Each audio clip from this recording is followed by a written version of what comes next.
Volví a casa en medio de mi turno porque había olvidado mis medicamentos para la presión arterial. En cuanto abrí la puerta me quedé congelada. Había voces en la sala de estar. Contuve la respiración cuando reconocí la voz de mi nuera, Laura. Estaba al teléfono con alguien. Sí, mamá. Tenemos todo listo.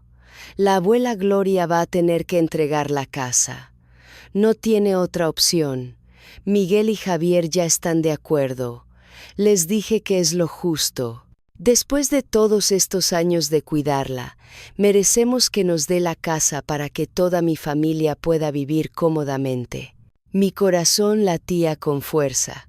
Mis hijos me estaban presionando para entregar mi casa a toda la familia de Laura, pero yo tenía otros planes.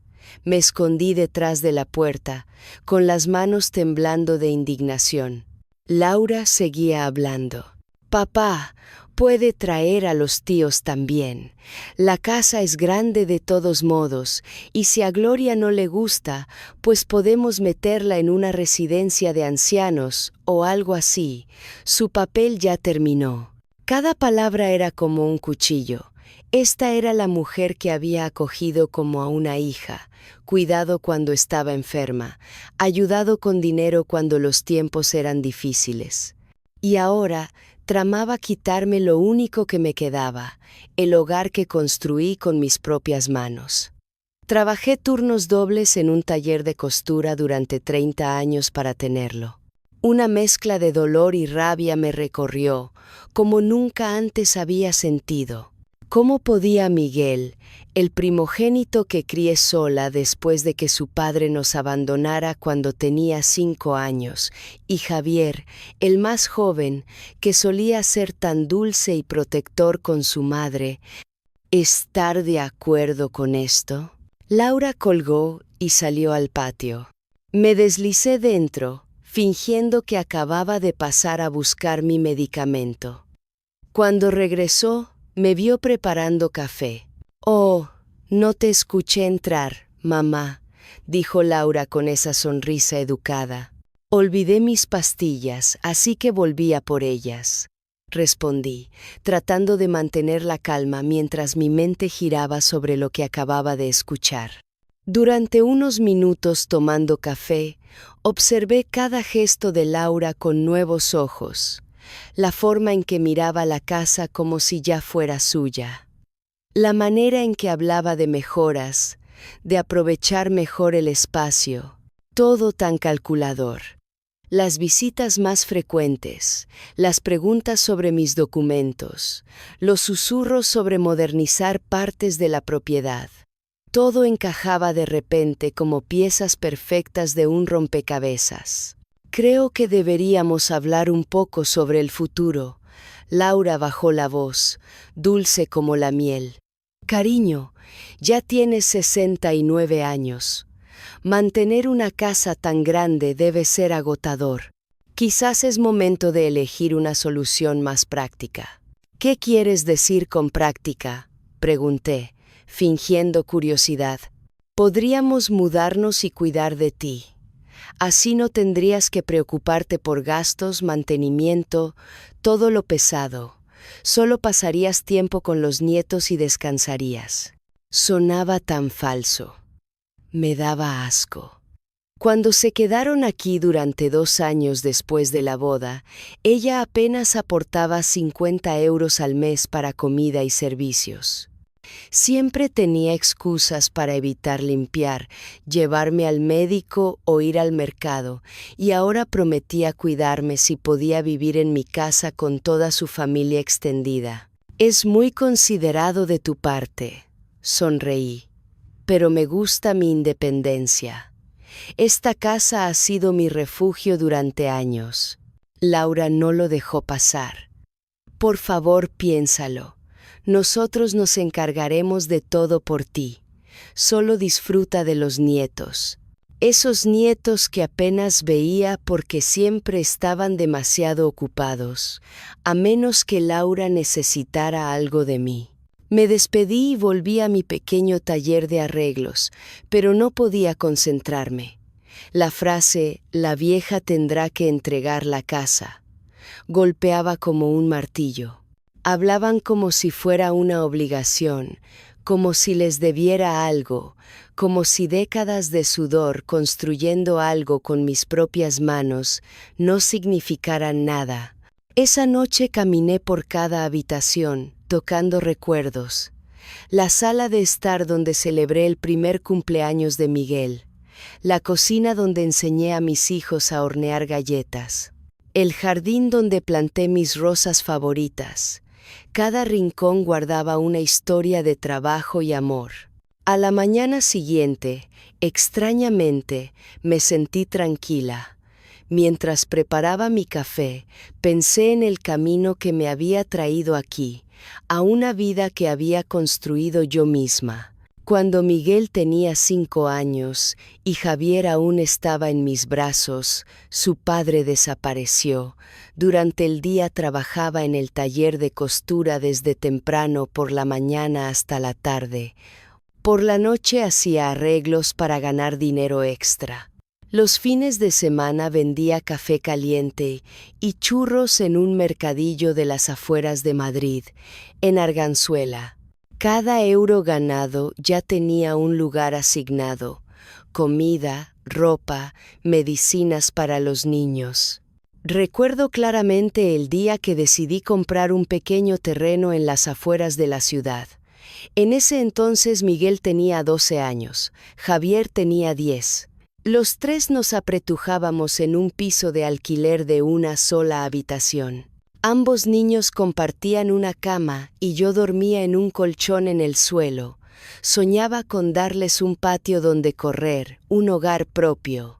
Ahorré durante 7 años, guardando el dinero suelto en una lata bajo la cama.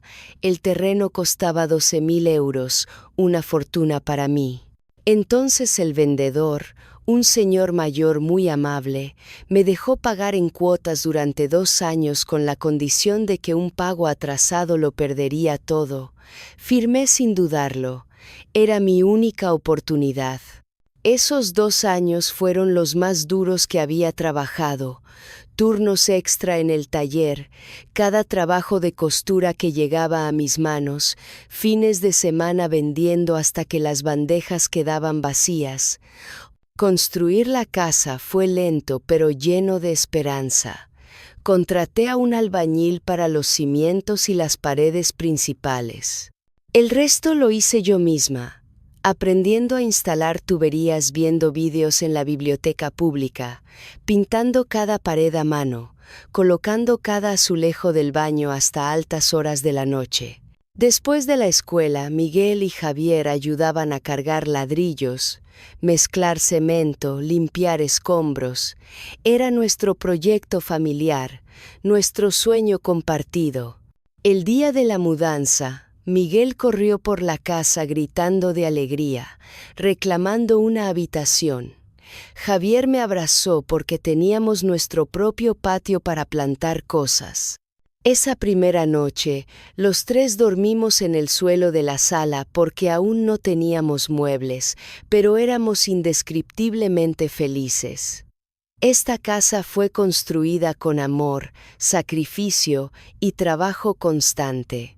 Los años siguientes se tranquilizaron. Mi taller de arreglos construyó clientes regulares. Ambos niños asistieron a buenas escuelas. Miguel destacaba en matemáticas, soñando con ser ingeniero. Javier amaba dibujar y hablaba de estudiar diseño. Les di todo lo que necesitaban: tutorías, materiales, proyectos escolares. Cuando Miguel cumplió 18 años, le regalé 1.000 euros para su graduación, dinero que había ahorrado silenciosamente durante 2 años. Lloró y me dijo que era la mejor madre del mundo. 2 años después hice lo mismo con Javier, siempre tratando de ser justa en amor y apoyo. Miguel conoció a Laura en la universidad. Al principio parecía educada y con buenos modales, de un entorno modesto como el nuestro, así que pensé que entendería el valor del trabajo duro. La boda se celebró en el jardín en el que había puesto tanto esfuerzo. Los recién casados vivieron conmigo durante 2 años para que Miguel pudiera terminar su carrera y encontrar trabajo. No les cobré alquiler, solo pedí 50 euros al mes para ayudar con los gastos. Laura ocasionalmente ayudaba en la casa, pero dejé pasar sus esfuerzos a medias, pensando que era joven y aún no estaba acostumbrada a nuestras rutinas. Cuando se mudaron, me sentí orgullosa y nostálgica. El sueño de un hijo adulto e independiente se había hecho realidad. Javier se quedó conmigo unos años más, luego encontró trabajo y también se mudó. Por primera vez en décadas viví sola, pero no me sentía sola. Me sentía realizada, habiendo cumplido mi deber como madre. Esos años sola fueron cuando me reencontré conmigo misma, atendiendo el taller, ampliando mi clientela, ahorrando más, arreglando algunas cosas, reemplazando muebles viejos por piezas más cómodas, plantando más flores. Era la temporada dorada de mi vida, la recompensa. Después de años de esfuerzo, mis hijos todavía me visitaban regularmente hasta que Laura empezó a presionar con la idea de vivir juntos por practicidad. El día que escuché esa llamada telefónica, entendí que esto no era cuidado, era un robo. Y si querían convertirme en una sombra en mi propia casa, iban a llevarse una decepción. Esa noche abrí el cajón donde guardaba los documentos importantes. El título de propiedad estaba allí, mi nombre escrito en tinta negra, Gloria Méndez. Lo sostuve en mis manos arrugadas y sentí su peso. No era solo papel, era dignidad. Libertad, el resultado de 30 años de negativas a mí misma para que mis hijos pudieran tener todo.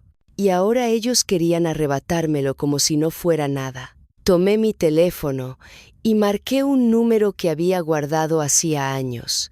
Un notario que había conocido en una reunión comunitaria, Antonio Ruiz, un hombre serio y honesto que siempre me había dicho: «Señora Gloria, si alguna vez necesita asesoramiento legal, no dude en llamarme». «Señor Ruiz», dije cuando contestó, «soy Gloria Méndez. Necesito vender mi casa, y necesito hacerlo rápido y en silencio». Hubo una pausa al otro lado de la línea. «¿Está segura de esto, señora Gloria?» «Más segura que nunca en mi vida». «Entonces nos vemos mañana en mi oficina. Traiga todos sus documentos». Colgué y me senté en mi sillón favorito, el que había tapizado yo misma con tela de terciopelo verde hace 15 años. Las lágrimas corrieron por mis mejillas, pero no eran lágrimas de tristeza. Eran lágrimas de rabia transformándose en determinación. Si mis hijos querían jugar sucio, yo también sabía cómo hacerlo, y esta vez la que tendría la última palabra sería yo. A la mañana siguiente llamé a mi mejor amiga, Rosa Delgado. Rosa era dueña de un pequeño café vegano en Malasaña y había sido mi confidente durante los últimos 20 años. Si alguien podía entender mi situación, era ella. «Gloria, ¿estás segura de que quieres hacer esto?», me preguntó mientras tomábamos café en su local vacío antes de que abriera. «Rosa», escuché a Laura decir que iba a meter a toda su familia en mi casa. A sus padres, a sus tíos. Dijo que si yo no cooperaba, me meterían en una residencia. Me llamó la vieja. Dijo que mi papel ya había terminado. Rosa apretó mi mano con fuerza. «Entonces vendámosla. Y que aprendan que las madres también tienen límites». Durante las siguientes 2 semanas, el notario Antonio Ruiz trabajó en silencio. Encontró un comprador, Rafael Domínguez, un viudo de 72 años que buscaba una casa acogedora para cuando sus nietos lo visitaran. Le mostré la casa una tarde cuando sabía que nadie vendría. Rafael caminó por cada habitación con respeto, tocando las paredes como si entendiera el amor que había puesto en ellas. «Señora Gloria», me dijo al final del recorrido, «puedo ver cuánto amor puso en esta casa. Le prometo cuidarla de la misma manera». «Es todo lo que pido», respondí. Firmamos el contrato 2 días después, 180.000 euros. El dinero sería transferido a mi cuenta nueva, una que había abierto en un banco diferente donde nadie de mi familia tenía acceso. Mientras tanto, Laura intensificó sus visitas. Cada vez traía más folletos de residencias de ancianos, cada vez hablaba más sobre lo cansada que debía estar y lo mucho que merecía descansar. Miguel llamaba más seguido, siempre con el mismo tema. «Mamá, tenemos que hablar sobre tu futuro». Finalmente, llegó el día. Miguel me llamó para una reunión familiar urgente en mi casa. Supe inmediatamente lo que venía. Era el momento de pedirme que firmara la casa a su nombre. «Está bien, hijo», dije con voz calmada. «Los espero el sábado a las 3». Cuando colgué, sonreí. El sábado a las 3. Perfecto. Para entonces, la venta ya estaría completada. El viernes por la mañana, 2 días antes de la reunión familiar, me reuní con Antonio Ruiz en su oficina del centro de Madrid. Las calles estaban llenas de gente apurada, todos corriendo hacia algún lugar importante. Pero para mí no había lugar más importante que esa pequeña oficina con olor a papel viejo y café recién hecho. «Señora Gloria».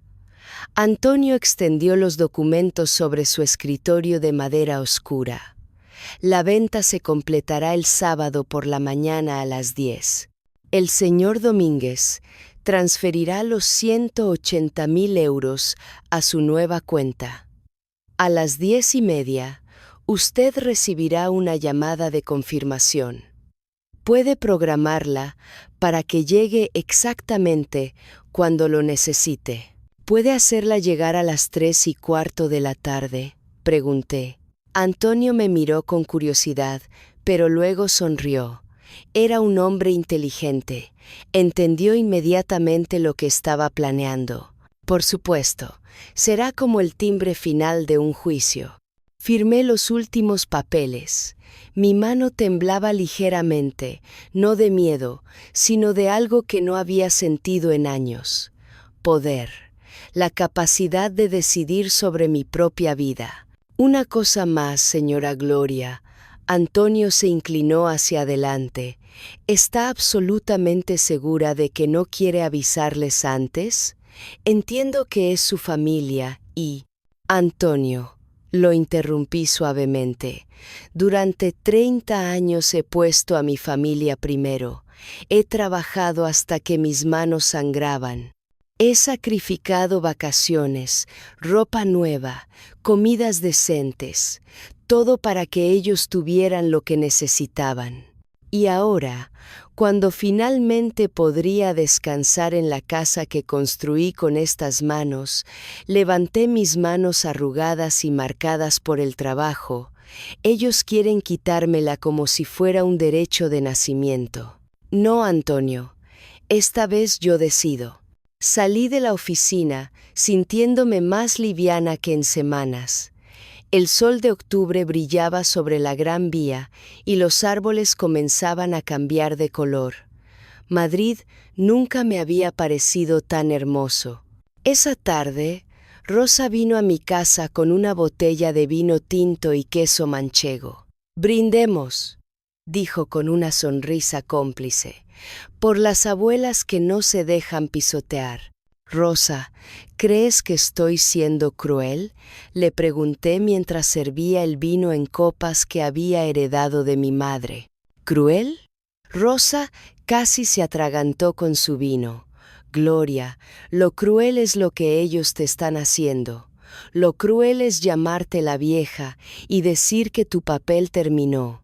Lo cruel es planear desplazarte en tu propia casa, como si fueras un mueble viejo. Tú no estás siendo cruel, estás siendo inteligente. Chocamos nuestras copas. El sonido del cristal resonó en mi sala de estar como una campana de victoria anticipada. ¿Y qué harás después?, preguntó Rosa. He visto un apartamento en Malasaña, cerca de tu café. Tiene un balcón que da a un parque. Es pequeño, pero perfecto para mí. Y con el dinero de la venta, podré invertir y vivir cómodamente el resto de mis días. ¿Sin hijos que te pidan dinero constantemente? Sin hijos que me pidan dinero constantemente, confirmé. Nos reímos hasta que nos dolió el estómago. ¿Cuánto tiempo hacía que no me reía así? Pero el viernes por la noche, Laura apareció sin avisar. Tocó el timbre a las 9, cuando ya estaba en pijama viendo la televisión. Mamá, perdona la hora. Entró sin esperar invitación. Pero necesitaba hablar contigo antes de mañana. Se sentó en el sofá y sacó un iPad de su bolso de marca.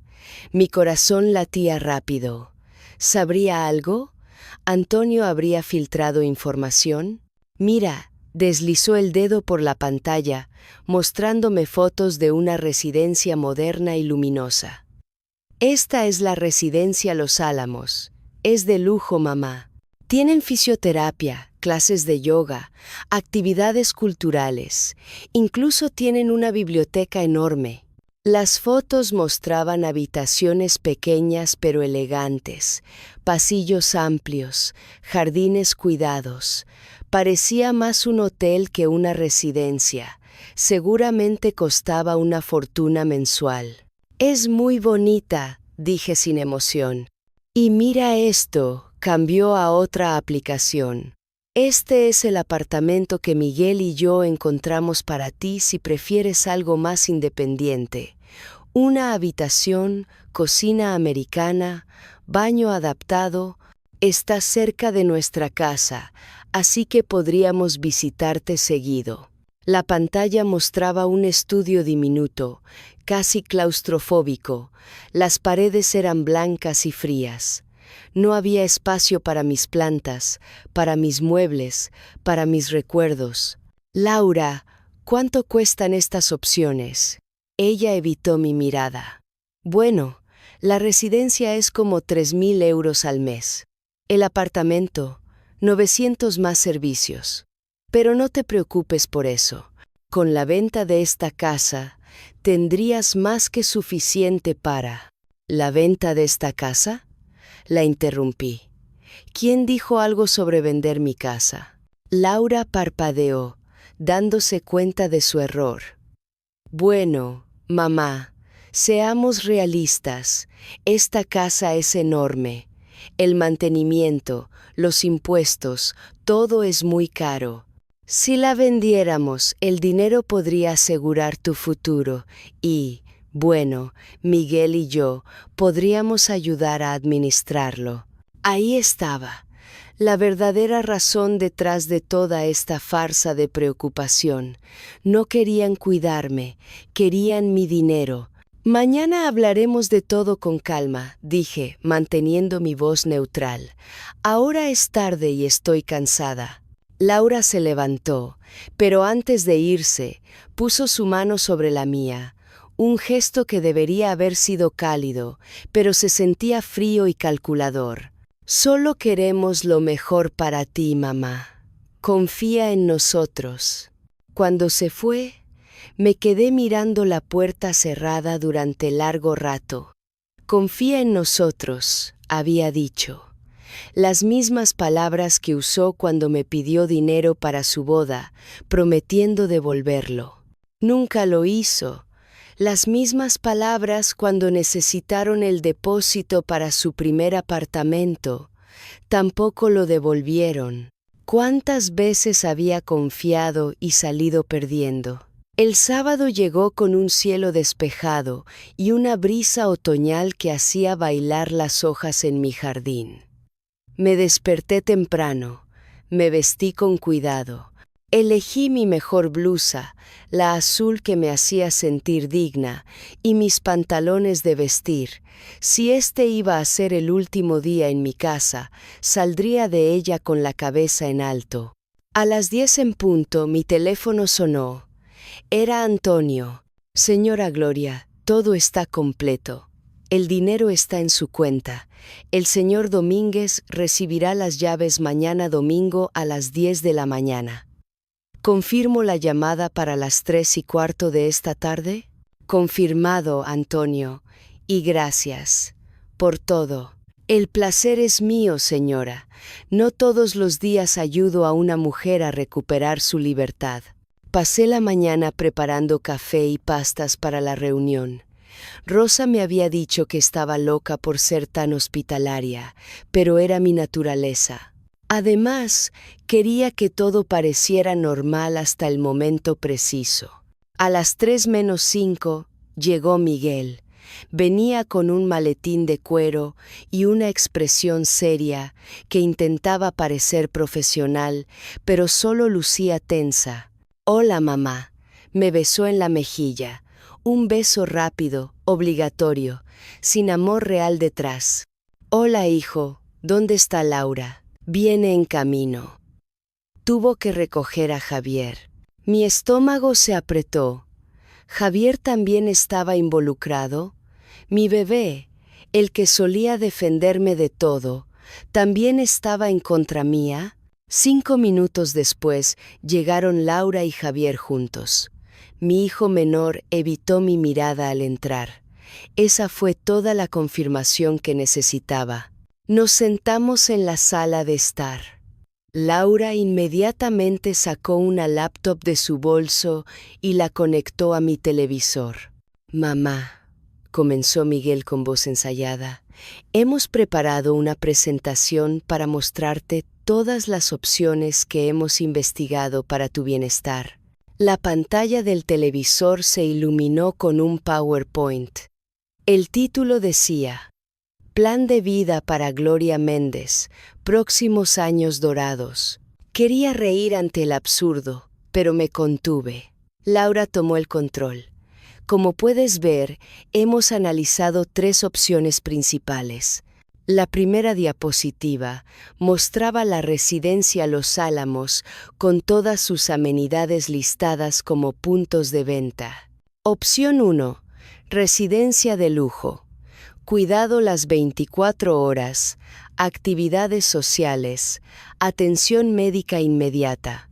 Costo mensual, 3.200 euros. La siguiente diapositiva mostraba el estudio diminuto. Opción 2. Apartamento independiente cerca de nosotros. Más libertad, pero con nuestra supervisión cercana. Costo mensual, 900 euros más servicios.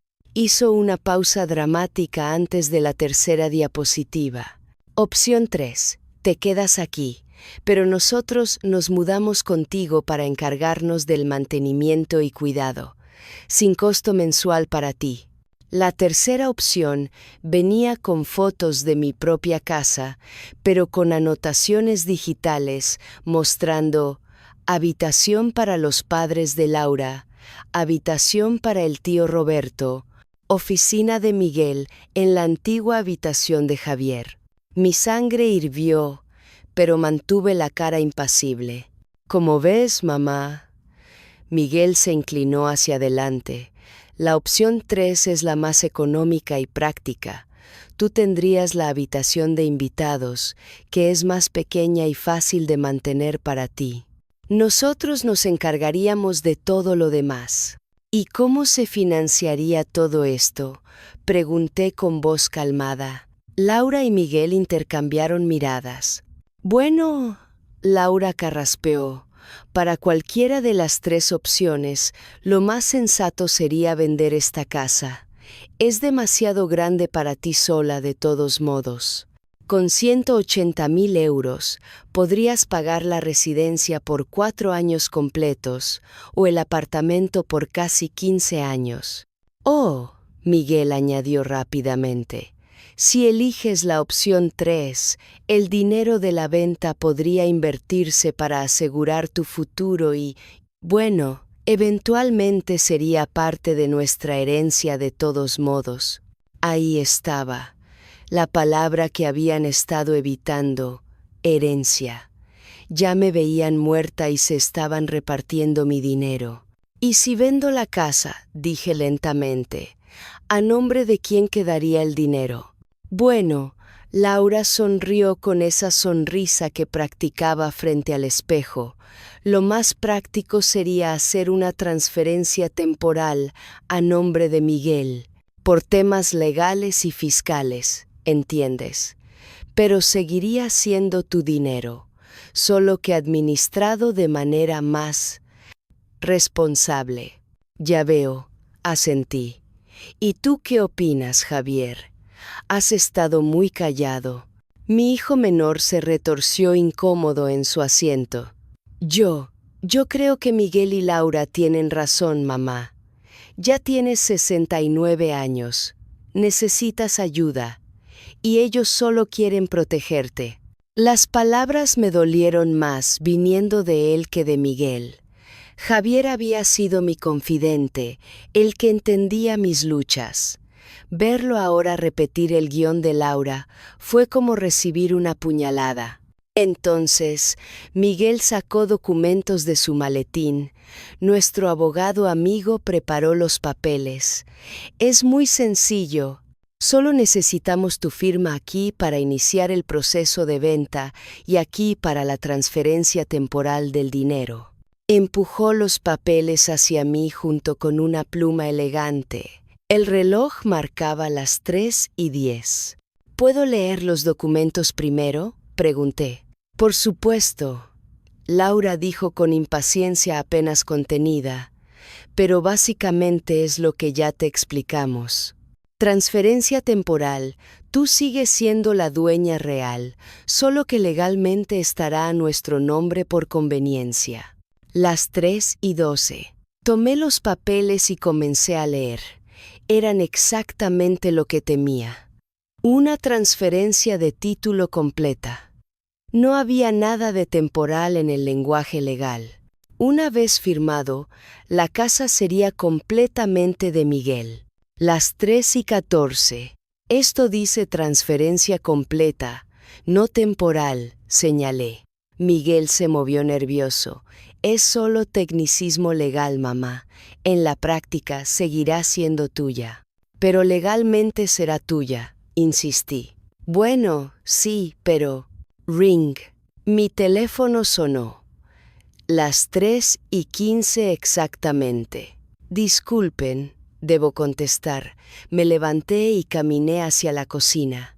Señora Gloria Méndez, la voz de Antonio Ruiz sonó clara y fuerte, lo suficientemente alta como para que se escuchara en la sala.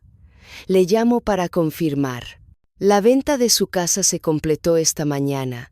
El dinero ya está en su cuenta. Las llaves se entregarán al señor Rafael Domínguez mañana a las 10 de la mañana. Silencio absoluto en la sala de estar. Volví caminando lentamente, sosteniendo el teléfono en mi mano. 3 pares de ojos me miraban con expresiones que iban desde la confusión hasta el horror. ¿Qué fue eso? Miguel se puso de pie. Mamá, ¿qué fue esa llamada? Me senté en mi sillón favorito, el de terciopelo verde, y los miré a los 3. Vendí la casa. Las palabras cayeron como una bomba en medio de la sala. ¿Qué dijiste? Laura se puso blanca. Dije que vendí la casa. El trato se cerró esta mañana. Mañana entrego las llaves. Miguel me miraba como si no entendiera el idioma. Eso es imposible. Teníamos un acuerdo. ¿Qué acuerdo?, dije con voz fría. Nunca firmé nada con ustedes. Nunca prometí entregar mi casa. Pero... Laura tartamudeaba. ¿Dónde vivirás? ¿Qué harás? ¿A ti qué te importa? La miré directamente a los ojos por primera vez, con toda mi rabia contenida. Durante semanas has estado planeando quitarme mi casa. Escuché tu llamada telefónica, Laura. Te oí decir que la vieja tiene que entregar la casa, que si yo no cooperaba, me meterían en una residencia, que mi papel ya había terminado. Laura palideció completamente. Yo no. No lo niegues. Mi voz subió de volumen. Escuché cada palabra. ¿Cómo planeabas meter a toda tu familia aquí? A tus padres, a tus tíos. ¿Cómo ya habían dividido las habitaciones? Mi antigua habitación sería una sala de juegos. La habitación de Javier sería la oficina de Miguel. Incluso tasaron mi casa hasta el último euro. Miguel intentó hablar. Mamá, si dijimos esas cosas fue solo. ¿Solo qué? Exploté finalmente. ¿Solo porque pensaban que era demasiado vieja para tomar mis propias decisiones? ¿Solo porque creían que podían manipularme como a una niña? Esta casa la construí yo sola después de que tu padre nos abandonó. Trabajé 3 empleos durante años, cargué cada ladrillo, pinté cada pared, la pagué con mi sudor y mi sangre. Me puse de pie, temblando de emoción contenida durante demasiado tiempo. Durante 30 años les di todo. Les di comida cuando tenían hambre, techo cuando necesitaban refugio, dinero cuando estaban cortos. Nunca les cobré renta, nunca les pedí nada a cambio. Y ustedes, como pago, decidieron robarme lo único que me quedaba. No queríamos robarte, Javier habló finalmente, con voz pequeña. Solo queríamos. ¿Ayudarme? Me reí amargamente. Javier, cariño, ayudar es llevarme al médico cuando estoy enferma. Ayudar es visitarme porque me extrañan, no porque necesitan dinero. Esto no era ayuda. Esto era robo disfrazado de bondad. Laura se levantó bruscamente. Eres una egoísta, después de todo lo que hemos hecho por ti. ¿Qué has hecho tú por mí? Mi voz resonó en las paredes. Dime una sola cosa, Laura, una sola, porque yo te he dado techo, comida, dinero, cuidado para tu hijo. ¿Tú qué me has dado además de desprecio y falsas sonrisas? Se quedó callada. Miguel, me volví hacia mi hijo mayor. Te crié para que fueras un hombre de honor, un hombre que respetara a su madre. Pero te has convertido en el títere de tu esposa. Cada decisión que tomas es la decisión de ella. Ya ni siquiera sé quién eres. Mamá, sus ojos se llenaron de lágrimas. Sigo siendo tu hijo. Un hijo que estaba dispuesto a dejarme sin hogar para darle una mansión a la familia de su esposa. Sí, ¿qué clase de hijo? ¿Y ahora qué? Laura recuperó su voz, llena de veneno. ¿A dónde irás? ¿Qué harás sin nosotros? Sonreí. Una sonrisa tranquila y segura. Tengo un hermoso apartamento en Malasaña. Tiene un balcón que da a un parque. Los 180.000 euros de la venta están invertidos de manera que me generan ingresos mensuales. Mi taller sigue funcionando bien. Y lo más importante, tendré paz. Algo que no he tenido desde que decidieron convertirme en su plan de pensiones. No puedes hacer esto. Laura caminó hacia la puerta. Esto no ha terminado. Hablaremos con un abogado. Esto debe ser ilegal. Habla con todos los abogados que quieras. Dije tranquilamente. La casa estaba a mi nombre. Tengo plena capacidad mental. La venta fue legal y definitiva. No hay nada que puedan hacer. Miguel me miró una última vez. ¿De verdad vas a hacer esto? ¿Destruir a tu familia? Yo no destruí nada, Miguel. Ustedes lo hicieron cuando decidieron que mi vida tenía menos valor que su codicia. Se fueron. Laura salió furiosa, azotando la puerta con tanta fuerza que hizo temblar las ventanas. Javier la siguió con la cabeza baja. Miguel se detuvo en el umbral.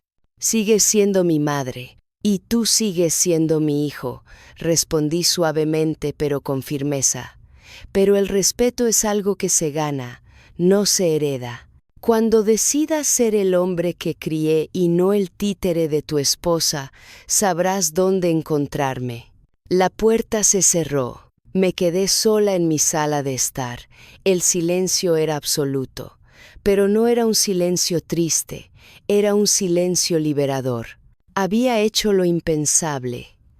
Había dicho no. Había elegido mi dignidad sobre la paz falsa de una familia disfuncional. Y por primera vez en años me sentí completamente viva. El domingo por la mañana amaneció con un cielo despejado que parecía celebrar mi decisión. Me desperté en mi cama por última vez, mirando el techo que había pintado yo misma hace tantos años.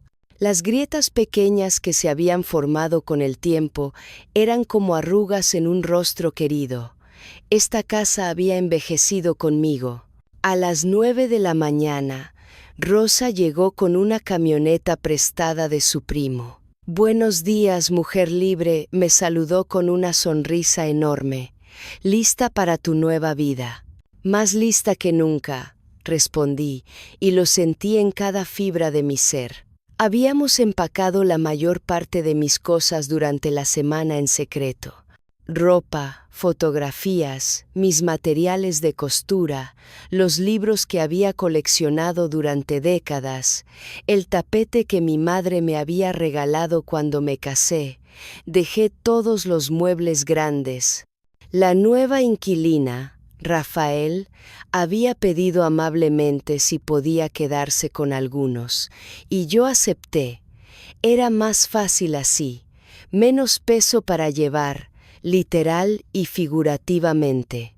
A las 10 menos cuarto, un Mercedes plateado se detuvo frente a la casa. Rafael Domínguez bajó acompañado de una mujer joven, su nieta, supuse. Ambos vestían con elegancia casual y traían flores. «Señora Gloria».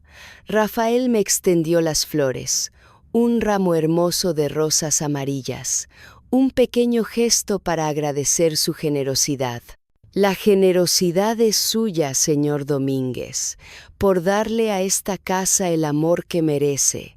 Entramos juntos y caminamos por cada habitación. Rafael tocaba las paredes con reverencia, como si pudiera sentir las historias impregnadas en ellas. «Mi abuelo era albañil», me dijo. «Me enseñó que las casas construidas con amor tienen alma. Esta casa tiene mucha alma, señora Gloria». Sus palabras me llenaron los ojos de lágrimas. Finalmente, alguien que entendía, le entregué las llaves. 3 llaves doradas en un llavero simple. Durante 30 años, esas llaves habían abierto mi refugio, mi fortaleza, mi hogar. Ahora abrirían el hogar de otra persona. «Cuídela bien», susurré. «Lo haré, se lo prometo». Nos despedimos con un abrazo. Rosa y yo terminamos de cargar las últimas cajas en la camioneta. Antes de subirme, me giré una última vez hacia la casa. Allí estaba. Las paredes que había pintado, el jardín que había cultivado, el techo que había reparado incontables veces. Cada ladrillo contenía una parte de mí, pero ya no me necesitaba, y yo ya no la necesitaba a ella. «Gracias», dije en voz baja. «Gracias por protegernos todos estos años». Y me fui. El apartamento en Malasaña era todo lo que había soñado. Un espacio de 60 metros cuadrados en un tercer piso sin ascensor, pero eso no me importaba. Mis piernas todavía funcionaban bien. La luz entraba a raudales por las ventanas que daban al parque, y el balcón, aunque pequeño, era perfecto para mi café de las mañanas. «Es precioso». Rosa colocó una caja en la sala. «Mucho mejor que esa casa enorme llena de fantasmas». «No eran fantasmas», la corregí. «Eran recuerdos, pero tienes razón, aquí solo habrá recuerdos nuevos». Pasamos el resto del día organizando. Rosa colgó cortinas mientras yo acomodaba libros. Reímos, tomamos vino barato directamente de la botella y por primera vez en meses me sentí genuinamente feliz. Esa noche, sola en mi nuevo apartamento, me senté en el balcón con una taza de té de manzanilla. El parque abajo estaba iluminado con farolas antiguas. Parejas jóvenes paseaban tomadas de la mano. Un hombre mayor sacaba a pasear a su perro. La vida continuaba, normal y hermosa. Mi teléfono vibró. Un mensaje de Miguel. «Mamá, necesitamos hablar. Esto no puede quedar así». No respondí. Aún no estaba lista. Las semanas siguientes fueron de adaptación. Volví a mi rutina en el taller de arreglos. Mis clientes habituales se alegraron de verme. Algunos incluso habían estado preocupados por mi ausencia temporal. Doña Mercedes, una señora de 80 años que traía sus vestidos vintage para arreglar, me dio un abrazo largo. «Gloria, te ves diferente, más ligera». «Me siento diferente», admití. «Me siento libre». El dinero de la venta lo había invertido siguiendo el consejo de un asesor financiero que Rosa me recomendó. 120.000 euros en bonos del gobierno y fondos de inversión conservadores que me generaban aproximadamente 500 euros mensuales. 30.000 euros en una cuenta de ahorros para emergencias. Y 30.000 en lo que llamé mi fondo de sueños, dinero específicamente para viajes, caprichos, experiencias. Por primera vez en mi vida, no estaba contando céntimos. No estaba calculando si podía permitirme ese café extra o esas flores que me gustaban. Podía respirar financieramente. Un mes después de la mudanza, mientras caminaba por el Parque del Retiro disfrutando del sol de noviembre, mi teléfono sonó. Era Javier. «Mamá», su voz sonaba quebrada. «¿Podemos vernos? Por favor, necesito hablar contigo». Mi primer instinto fue decir que no. Pero era mi hijo. A pesar de todo, era mi hijo. «Está bien, el miércoles a las 5 en el Café Central». El miércoles llegó con lluvia fina. Entré al café sacudiéndome el agua del abrigo y lo vi sentado en una mesa del fondo. Se veía terrible. Ojeras profundas, ropa arrugada, una barba de varios días que no le favorecía. Se puso de pie cuando me acercó. «Mamá, gracias por venir». Nos sentamos en silencio incómodo. Pedimos café, esperamos a que llegara. Finalmente, Javier habló. Lo siento muchísimo. Fui un cobarde y un idiota». No dije nada. Dejé que continuara. Laura me convenció de que estábamos haciendo lo correcto. Me hizo creer que eras demasiado mayor para vivir sola, que algo te podría pasar y nos sentiríamos culpables. Pero la verdad es que solo quería tu casa para su familia, y yo fui lo suficientemente estúpido como para creerle. «¿Y ahora qué cambió?», pregunté con voz neutral. Vi lo que realmente son. Javier apretó su taza con fuerza. La familia de Laura, cuando se enteraron de que no había casa, desaparecieron. Sus padres dejaron de contestar llamadas. Sus tíos, que supuestamente te querían tanto, nunca más preguntaron por ti. Todo era por la casa, mamá. Todo. Lo sé, dije simplemente. Y Miguel, Javier sacudió la cabeza. Miguel está destruido. Laura lo controla completamente. Le dice qué pensar, qué decir, con quién hablar. Es como si no tuviera voluntad propia. Tu hermano es un adulto, respondí. Eligió su camino. Lo eligió mal. Javier me miró directamente a los ojos por primera vez.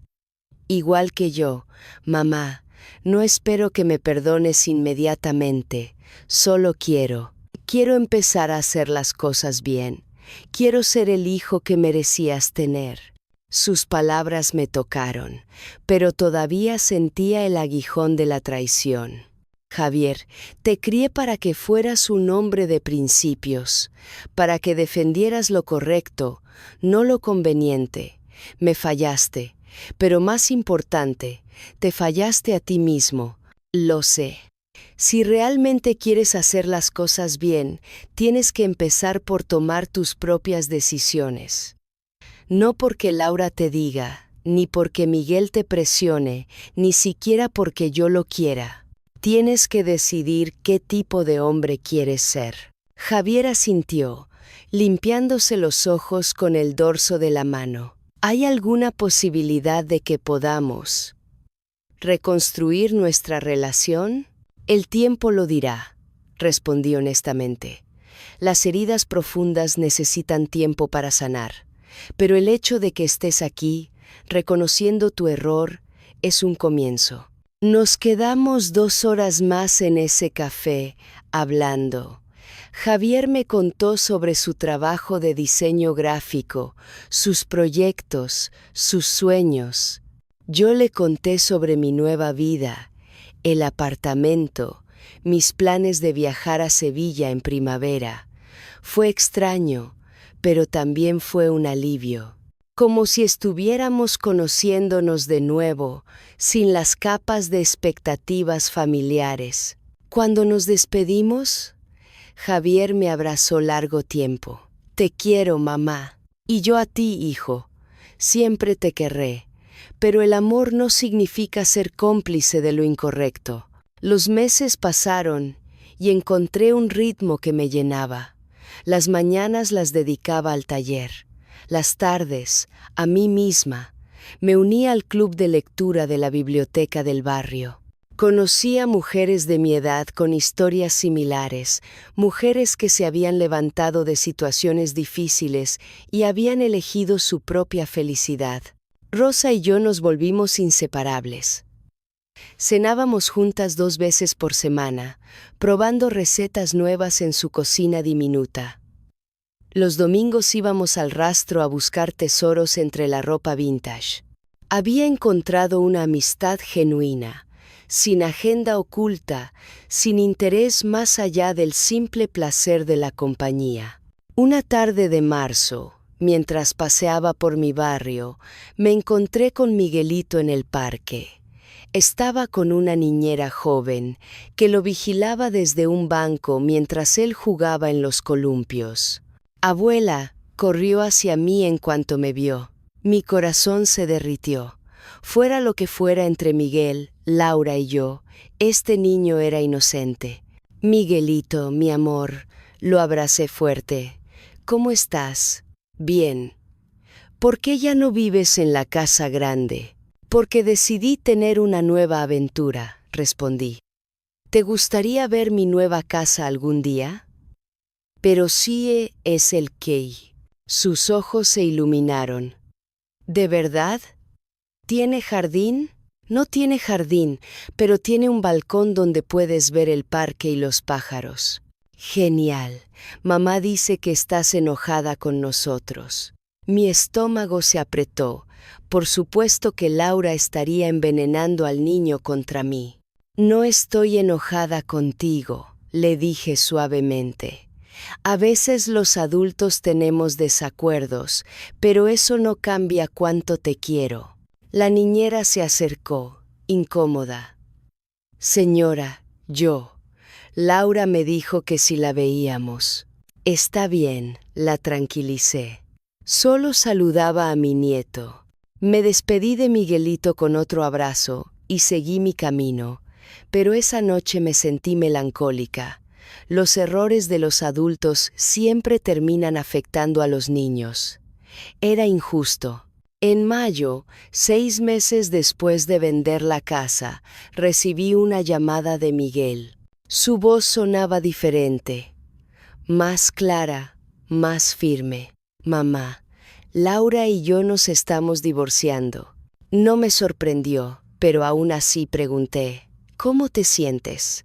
Aliviado, admitió. Estos meses han sido un infierno. Cuando no conseguimos tu casa, la familia de Laura desapareció completamente. Sus padres dejaron de visitarnos. Sus tíos dejaron de llamar. Y Laura se volvió otra persona. O quizás siempre fue así, y yo estaba demasiado ciego para verlo. ¿Y qué descubriste? Pregunté suavemente. Que he estado viviendo la vida que ella quería, no la mía, que he tomado decisiones por miedo a decepcionarla, no porque fueran correctas, y que perderte a ti fue un precio demasiado alto para pagar por esa cobardía. Sus palabras me movieron, pero permanecí cautelosa. Miguel, me alegra que hayas llegado a estas conclusiones, pero el daño está hecho. No puedes simplemente disculparte y esperar que todo vuelva a ser como antes. Lo sé, su voz se quebró. Lo sé, mamá. Solo quiero que sepas que lo entiendo ahora. Entiendo que una madre como tú merece ser honrada, no traicionada. Que el respeto y el amor no se pueden fingir. Y que tengo mucho trabajo que hacer en mí mismo antes de poder siquiera pensar en pedirte perdón. Me alegra escucharte hablar así, dije honestamente. El crecimiento personal es un camino largo. Te deseo lo mejor en él. ¿Hay alguna posibilidad? Dale tiempo al tiempo, lo interrumpí gentilmente. Concéntrate en ser la mejor versión de ti mismo. En ser un buen padre para Miguelito. El resto, ya veremos. En junio decidí hacer mi primer viaje grande. Reservé una semana en Sevilla, algo que siempre había querido hacer pero nunca pude permitirme. Rosa me ayudó a empacar, llenando mi maleta con vestidos de verano y protector solar. Mándame fotos de todo, me hizo prometer. Y si conoces a algún sevillano guapo, mejor. Nos reímos como adolescentes. Sevilla fue mágica. Caminé por el barrio de Santa Cruz perdida en sus callejuelas estrechas. Visité la catedral y subí la Giralda a pesar de mis 69 años. Comí tapas en el mercado de Triana y tomé vino bajo las estrellas en la Plaza de España. Era la primera vez en mi vida que viajaba sola, por placer, sin preocupaciones. Una noche, sentada en la orilla del Guadalquivir viendo el atardecer, pensé en todo lo que había pasado. La traición, la rabia, la decisión de vender, la libertad que había encontrado después. No lamentaba nada. Había perdido una casa, sí, pero había ganado mi dignidad. Había perdido la ilusión de una familia perfecta, pero había ganado respeto por mí misma. Había perdido la comodidad de la complacencia, pero había ganado la emoción de vivir según mis propios términos. A los 69 años, había aprendido la lección más importante de mi vida. Nunca es demasiado tarde para decir no, para protegerte, para elegir tu propia felicidad. Volví a Madrid renovada. Rosa me recibió en el aeropuerto con flores y una sonrisa. «Te ves radiante», me dijo. «El viaje te hizo bien». «Todo me está haciendo bien», respondí. «Por primera vez en décadas, estoy viviendo para mí». Esa noche, en mi apartamento, me senté en el balcón con una copa de vino y mi diario. Había comenzado a escribir después de vender la casa, documentando este viaje de redescubrimiento personal. Escribí: Hoy cumple 6 meses desde que recuperé mi vida, no el día que vendí la casa, sino el día que tomé la decisión de defenderme. He aprendido que la libertad no es la ausencia de responsabilidades, sino la capacidad de elegir cuáles aceptas. He aprendido que la familia no es un accidente genético, sino una elección diaria de amor y respeto mutuo. He aprendido que 69 años no es demasiado tarde para empezar a vivir para una misma. Mi relación con Javier está sanando lentamente. Miguel aún tiene un largo camino por recorrer, pero yo estoy bien. Estoy más que bien. Estoy completa. El dinero de la venta me ha dado seguridad económica. Mis inversiones generan ingresos suficientes. Mi taller florece, pero lo más valioso que gané no fue dinero. Fue paz, paz mental, paz emocional. La paz que viene de saber que finalmente te pusiste a ti misma primero. Cerré el diario y miré hacia el parque. Una pareja de ancianos caminaba tomada de la mano, riendo por algo que solo ellos sabían. Antes, esa imagen me habría llenado de envidia o melancolía. Ahora solo sentía alegría. Alegría por ellos, alegría por mí, alegría por todas las posibilidades que aún me esperaban. Mi teléfono vibró. Un mensaje de Javier. Mamá, ¿estás libre para cenar el domingo? Me gustaría presentarte a alguien. He empezado terapia y mi psicóloga dice que sería bueno que hablemos en un ambiente neutral. Sonreí y respondí, me parece bien. El domingo a las 2 en la barraca. Nos vemos allí. La sanación era posible. No sería rápida ni fácil, pero era posible.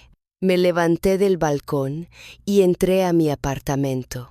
Las paredes estaban decoradas con fotografías de mi viaje a Sevilla, arte que había comprado en el rastro, plantas que había adoptado y cuidado. Este espacio era mío en todos los sentidos.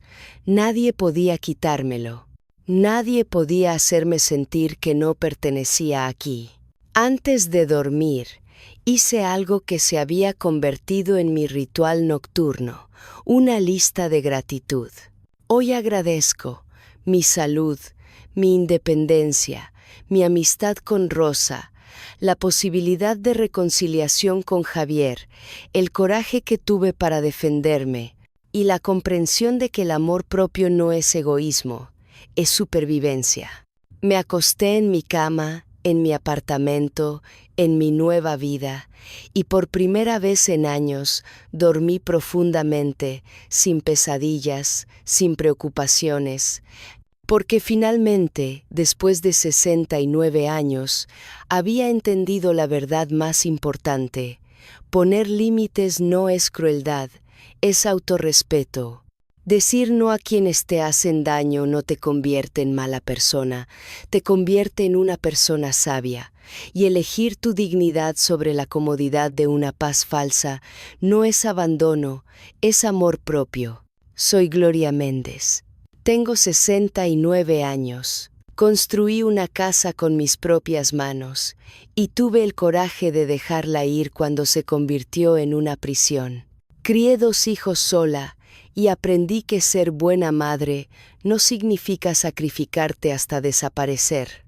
Y mi historia no termina aquí. De hecho, apenas está comenzando. Si alguna vez te has sentido presionado por tu familia, si alguna vez has sacrificado tu felicidad por mantener la paz, si alguna vez has sentido que tus deseos no importan, quiero que sepas algo. Nunca es demasiado tarde para elegirte a ti mismo. Nunca es demasiado tarde para decir basta. Nunca es demasiado tarde para comenzar de nuevo. ¿Has vivido algo parecido? ¿Conoces a alguien que necesite escuchar esta historia? Cuéntame en los comentarios.